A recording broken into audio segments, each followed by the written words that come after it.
Hi everyone, Aaron here for Zollotech, and this is the new Apple Watch SE3, or third generation. I thought we'd talk about what's new, compare it to the Apple Watch SE2 and Apple Watch Series 11 to help you decide which would be best for you.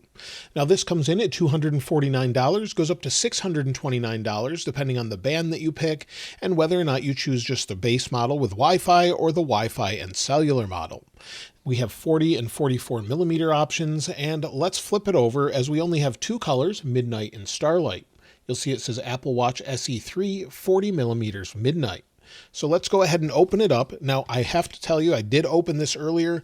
I actually tried to record this outside. The video wasn't in focus properly. I was trying to use Apple's new Pro RAW in the iPhone 17 Pro Max. It was okay, but I thought this would look better overall. So this is the actual watch, so it's already set up, but I wanted to show you how it comes in the box, of course, and what you get. So if we open it up like this, you'll see there's the watch. Like I mentioned, it's set up, and then you just get a charger. So if we take a look, you've just got the same aluminum charger that you get with all of the watches, including the Apple Watch Ultra as well.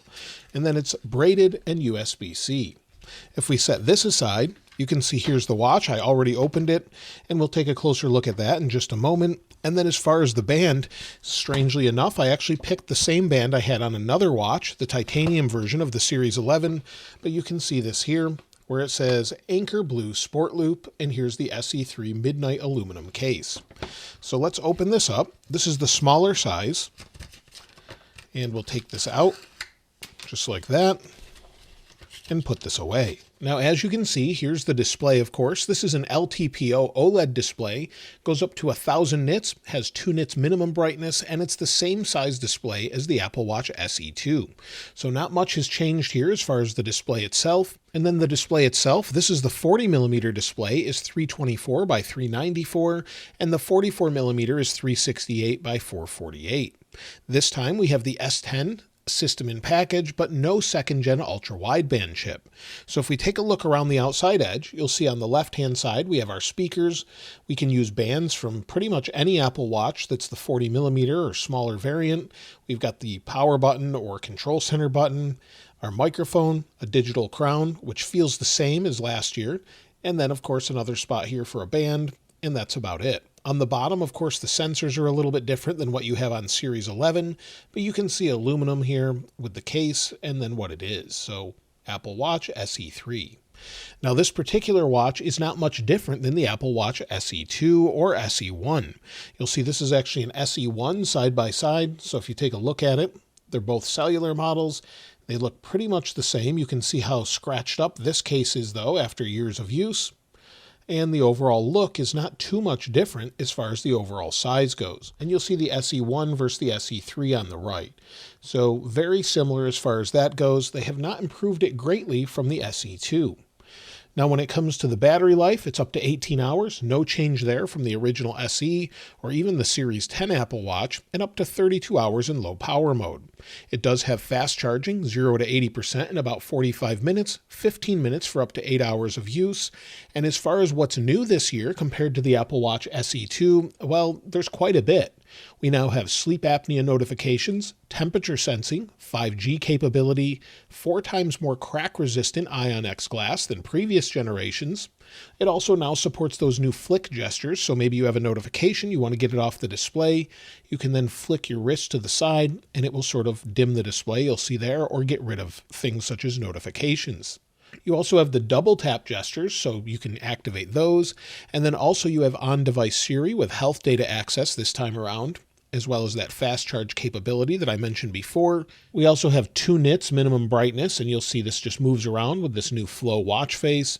And we have 40% recycled glass in the display glass. So that's what's different compared to the SE2, but if you're considering maybe an SE3 versus maybe an Apple Watch Series 11, I thought we'd talk about that as well. Let me put on the band here so you can take a look. So that's what it looks like. Now I wear an Apple Watch Ultra. This won't even fit my wrist probably with this smaller band you'll see here. So this gives you an idea side by side with the smaller SE2 versus an Apple Watch Ultra 3. But again, this is smaller. I typically recommend these for people with small wrists, maybe a child if you want them to have one with the SE. Now, compared to the Apple Watch Series 11, the Series 11 is made of just complete metal with sapphire on the back, where the Apple Watch SE3 is a nylon composite. It looks like plastic, but you can see here it's got a smooth texture, and then we have sapphire crystal on the back as well. Now, the Apple Watch SE3 goes up to 1,000 nits of brightness. The Apple Watch Series 11 goes up to 2,000. It's also a wide-angle OLED on the Series 11, so you can see it better at angle or off-axis here. If we wake both of them up, you can see that here side by side. And we're also missing some sensors on the Apple Watch SE3 compared to the Series 11. So on the back, if we flip them over here, so we'll just flip the band over, and side by side, you can see that the actual sensors are very different. The major one here is the electrical heart sensor, meaning you don't get hypertension notifications on the SE3, you don't get the ECG app or the blood oxygen app on the SE3. We also don't have the water temperature sensor or the depth gauge as well. Again, compared to the Series 11, the SE3 does not have the second gen ultra-wideband chip, and it only has one band for Wi-Fi 4. So we have Wi-Fi 4 2.4 gigahertz, but not 5 gigahertz. So that's a difference there. Of course, we have different size options and material options with the Series 11 as well compared to the SE3. And other than that, they're pretty much the same all the way around. So you can do the same things as far as watch faces. So if we go in and press and hold, maybe go to set up a new watch face, we have the flow watch face, we have exactograph, we have photos, and then Pride Harmony and Unity Rhythm, but we also have the old ones as well as we scroll down. So lots of health and fitness ones, photos, and many others. So you've got many of the same features here, you just don't get all of the heart monitoring capability, other than maybe your heart rate.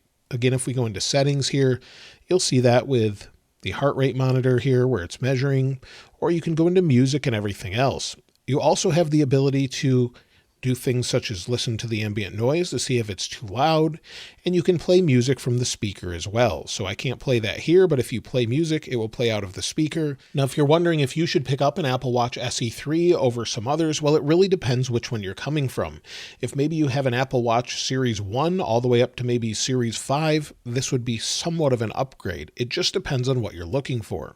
If you have an SE1, then it would be an upgrade. In SE2, it's a smaller upgrade except for a few sensors. It really depends on what you're trying to get out of it.